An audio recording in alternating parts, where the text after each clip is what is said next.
Good afternoon, everyone. I'm Brandon Eisner. I'm the leader of market research and insights for CBRE. And I'm here this afternoon with Jim Wrich, who's the director of project management for South Florida. Jim, thank you very much for being here today. I appreciate the invite. Thank you, Brandon. So commercial real estate has definitely slowed. The activity in commercial real estate has definitely slowed over the last 6 months. But when you look at the development pipeline within South Florida and in Florida as a whole, it's quite active. And it seems as if there's a slight pause in April, but then it picked up right back after, and it's been all steam ahead since then.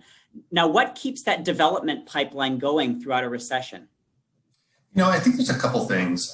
What we've seen is most of our development opportunities have come from industrial, right? So this whole increase in e-commerce and the way we shop and the way we procure our goods and services has completely changed.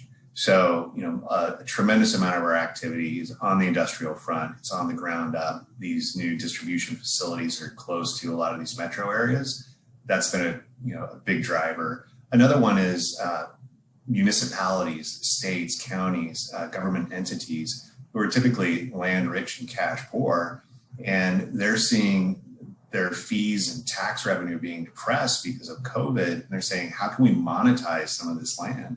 So they're coming to us and asking us for assistance, and we're going out to the development community and coming up with solutions to develop this land and create a new revenue stream for these entities, whether it's a ground lease or a purchase or whatever it may be.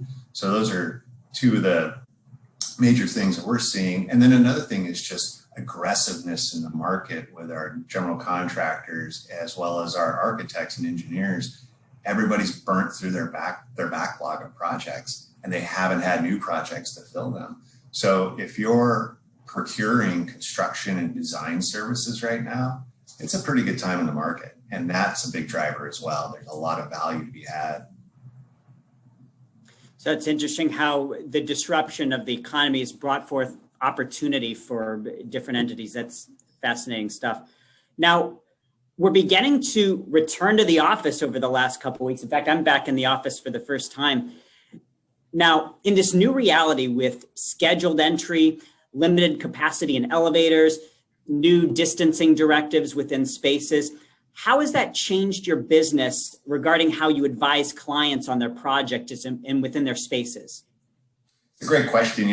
First of all, most of our office activity right now is coming from clients from out of state, tri-state area, other major metros in the U.S. So we're seeing a big influx of out-of-state occupants and tenants. The other thing is, which was surprising to me, is these tenants are taking a bit of a long view. They're saying, look, we know this is going to be over at some point in time, so we don't necessarily want to design ourselves into a space that won't accommodate a full workforce in 16 to 18 months. So a bit of a surprise to us that there was this attitude amongst the tenants where we don't necessarily think that everybody's going to be working from home forever.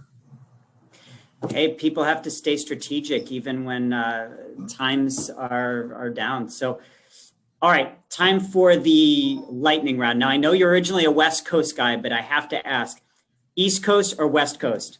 Gotta go East Coast. I love it. New home. Okay. On top of that, I also know that you're a 9-year veteran of the U.S. Navy. Of all the places you got to serve while you're in the Navy, what place was your favorite?